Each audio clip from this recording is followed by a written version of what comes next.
Olá, sejam muito bem-vindos a mais um vídeo aqui no canal. Eu sou Raquel Andreata, sou advogada, vivo aqui em Terrinhas Lusitanas desde 2014, quando eu vim fazer um mestrado e me apaixonei e resolvi ficar em Portugal. Sempre conto essa história para as pessoas, eu não vim para Portugal para morar e construir uma vida, mas estou aqui há quase 10 anos. Aconteceu porque realmente Portugal é incrível, me conquistou e aqui eu cresci a minha carreira. Hoje ajudo você que está do outro lado do oceano, provavelmente aí assistindo esse vídeo, desejando também fazer o seu processo imigratório. E hoje eu ajudo as pessoas a fazerem esse mesmo caminho que eu fiz e conquistar a tão sonhada nacionalidade portuguesa, assim como eu conquistei também.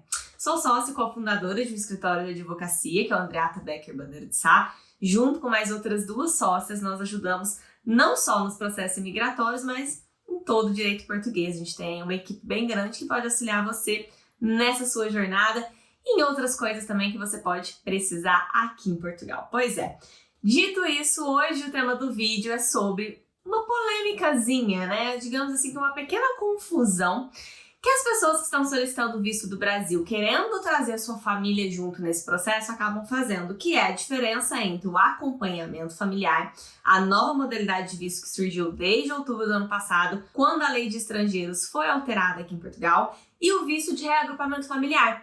Tem muita gente que fala assim, mas pera lá, qual que eu tenho que pedir? Acompanhamento ou reagrupamento? Qual é a diferença dos dois? Eu levo minha família como turista, faço todo o processo em Portugal, ou eu peço do Brasil, mas eu peço reagrupamento ou eu peço acompanhamento? Pois é, essa confusãozinha aí e essas dúvidas, a gente vai conversar sobre isso hoje no vídeo, então fica aí, eu vou soltar a vinheta e a gente já volta.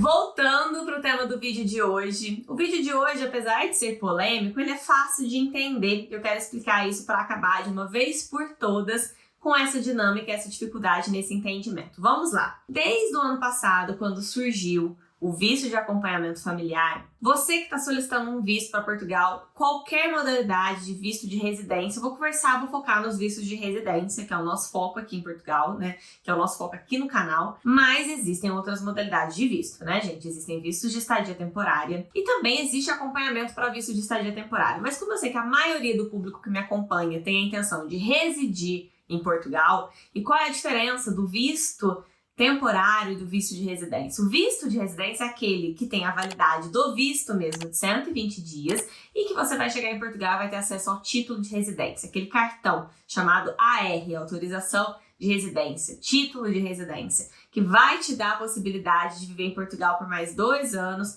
renovar por mais 3 e depois solicitar a nacionalidade portuguesa. Isso é o que a maioria dos meus clientes que me procura para auxiliar em processo de visto tem um interesse em fazer. Já o visto temporário é aquele visto que você vem por um curto período de tempo, ou seja, um período superior aos 90 dias, que é o autorizado como turista, porém inferior ao período de 1 ano. Então ele não dá direito a AR, é só mesmo aquele folheto, né, sei lá, papel colado no passaporte, que é o visto, e ele vai ter ali a validade do tempo que você precisa ficar em Portugal. Então quem deseja ficar menos de 1 ano, pede um visto temporário. Quem quer morar por 1 ano ou mais, vai pedir o visto de residência e vai chegar aqui em Portugal e vai trocar o visto pela autorização de residência, certo? Focando nisso, se você está solicitando qualquer tipo de visto de residência, seja aquele que você tem contrato de trabalho em Portugal, ou empreendedor, ou de estudo, ou que muita gente pergunta, o visto de estudo dá direito a acompanhamento familiar? Dá sim direito a acompanhamento familiar. Ou você tá vindo com rendas próprias, ou tá vindo como nômade digital, independentemente de qual categoria dos D, né, visto D1, D2, D3, qualquer um, TecVisa, enfim, que você esteja solicitando para Portugal. Desde o final do ano passado existe a possibilidade de pedir também o visto dos seus familiares. Esposa, filhos, existe uma lista, né, um hall de pessoas que pode solicitar o visto de acompanhamento familiar, e o que eu quero hoje é focar na diferença dele para o reagrupamento, mas eu vou deixar aqui embaixo um linkzinho que você vai acessar e vai ver quem são as pessoas que podem solicitar o acompanhamento familiar, tá? Quem são os familiares, quem são o hall de familiares que pode pedir. Mas desde que você esteja solicitando, você pode pedir o visto para os seus familiares. É importante saber que são processos distintos, embora correlacionados. Então, cada familiar vai ter o seu próprio processo com a documentação necessária relacionada com o processo do visto principal. Os resultados podem sair juntos ou podem sair separados, vai depender da organização do consulado, mas a nossa experiência é de que 90% das vezes os vistos da família toda saem juntos.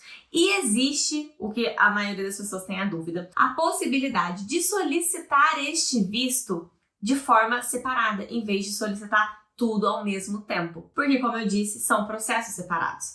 Então, se você tem um familiar que neste momento já tem em mãos um visto de residência para Portugal válido, você pode, mesmo que não tenha sido simultaneamente ao mesmo tempo, mesmo assim solicitar o acompanhamento familiar, desde que o visto do seu familiar principal esteja ainda válido. Se o visto do familiar principal acabar, expirar a validade, você já não pode mais solicitar um visto de acompanhamento familiar.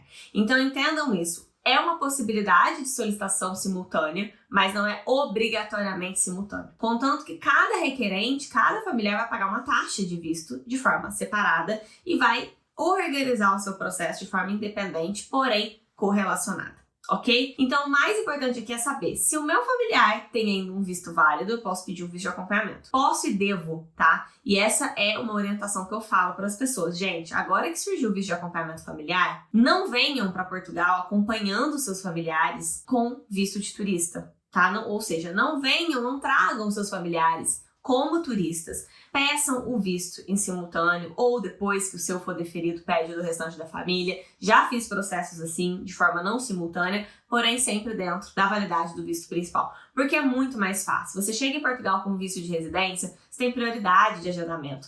Conseguir uma vaga no CEF para quem tem visto é muito mais fácil do que conseguir uma vaga para reagrupamento familiar dentro de Portugal. E a gente já vai chegar lá e falar a diferença disso, mas é infinitamente mais fácil, tá? Beleza, pediu o visto todo da família. Agora, outra situação hipotética. Se você tem uma autorização de residência, já pediu o visto, já passou para a fase de autorização de residência aqui em Portugal, transformou o visto em AR, pode pedir lá do Brasil visto de acompanhamento familiar? Não. Nesse caso, os familiares que estão no Brasil precisam fazer o reagrupamento familiar. E como que faz? Existem duas formas. Reagrupamento familiar pode ser solicitado diretamente em Portugal ou através do visto conhecido como visto D6, ok? Aí é que tá. E eu quero abrir um pouco aqui o leque de possibilidades, porque, obviamente, como você já percebeu, como você entendeu aqui, se você me segue, eu sou brasileiro, certo? Eu vivo em Portugal há quase 10 anos, aí 8 anos, esse ano daqui a pouquinho tá completando 9 anos que eu vim em Portugal, mas eu sou brasileira. Porém, por falar a língua portuguesa, existem países aí, irmãos nossos aqui do Brasil e de Portugal, que são países da África, países de língua portuguesa, e tem gente que acompanha os meus vídeos. Então eu quero abrir um pouco o leque de possibilidades aqui para falar do reagrupamento, para também incluir os cidadãos desses países de língua portuguesa que não são exatamente do Brasil. Porque existe um diferencial aqui. Os brasileiros, eles podem entrar em Portugal como turista, ou seja, sem a necessidade de um visto. E não confunda isso com vir para Portugal como turista para fazer manifestação de interesse. Não, isso é errado, ok?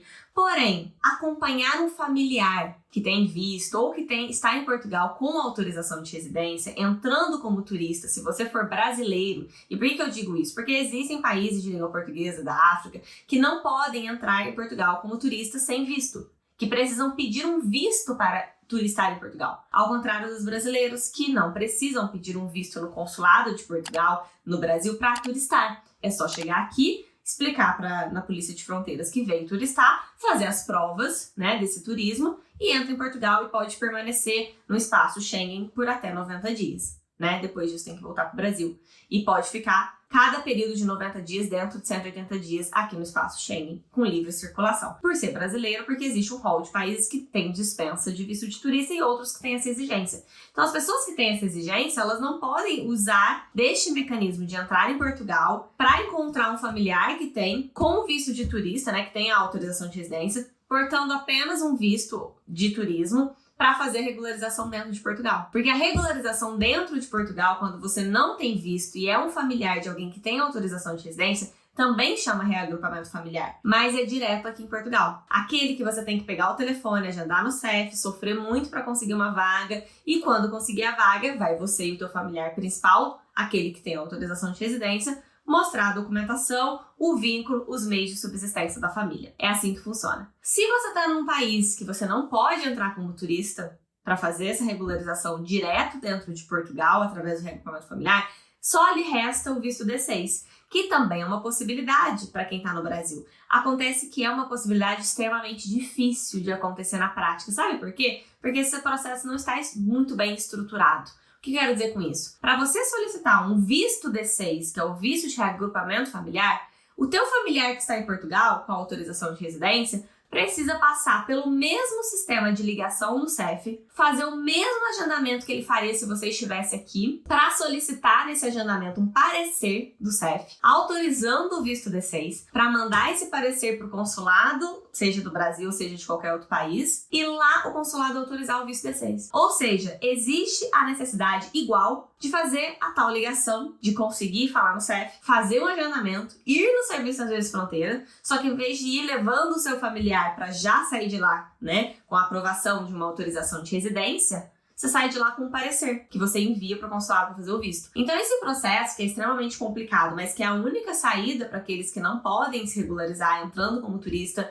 e fazendo o processo por Portugal, se você tem essa possibilidade, fica irrazoável, porque você vai gastar o mesmo tempo e o mesmo esforço que gastaria com a pessoa aqui do teu lado para já fazer a autorização de residência para conseguir um parecer para mandar para o Brasil para fazer um visto. Acaba sendo praticamente inviável na prática, contanto que o próprio CEF, se você liga lá e pergunta, quero fazer o reagrupamento, fazer visto D6, ele vai falar, não, se você tem dispensa de visto, então não faça o visto D6, entre em Portugal, teu familiar como turista, e aqui faz a regularização direta do reagrupamento familiar. O próprio CEF. Eu não concordo com isso, tá? Mas eu também não concordo com a maneira como as coisas estão feitas no procedimento delas. Eu acho super burocrático e complicado. Poxa vida, devia ser um direito da pessoa, né? Se a pessoa é um familiar de alguém que tem uma autorização de residência, bastava enviar a cópia do documento, o consulado consultaria no sistema o documento, ver que o documento ele é real, ele existe o direito, e definiria um visto D6 sem a necessidade de ir ao CEF buscar um parecer. Tá muito mal estruturado isso, né? Mas minha crítica só é um desabafo, porque não vai mudar nada na prática, né? Gostaria muito de ter esse poder de mudar alguma coisa, dar uma canetada, falar, para de palhaçada, que não é assim que vai ser mais. Mas não é assim que funciona, né? Então, me resta apenas desabafar com vocês que isso não faz nenhum sentido na prática. Mas para muitos é a única solução. Se você é familiar, tá na África, em algum país em que você não tem esse direito de entrar em Portugal como turista, você vai ter que fazer o visto D6, né? E se você tá no Brasil, você pode entrar e regularizar por aqui. Mas, atenção, se o seu familiar ainda vai pedir o visto, ou se o seu familiar está com o visto válido, faça o acompanhamento familiar, porque o acompanhamento familiar é super simples. Ou você pede em simultâneo, ou você apresenta uma cópia do visto válido e você não precisa de parecer nenhum. Você faz o vídeo de acompanhamento. O familiar vai ter um visto também, e aqui vai ter o agendamento prioritário, vai no CEF, faz a autorização de residência. Melhor caminho, gente, melhor caminho, assim, de longe, tá? Pra deixar a vida de todo mundo mais simples. Mas o recadinho do vídeo de hoje era rápido, porque o tema é um tema que desperta muitas dúvidas, mas não é um tema extremamente complexo, né? Que dá pra gente conversar no bate-papo. Me conta se ficou claro pra você qual é, né, a diferença desses dois mecanismos aqui de fazer, né?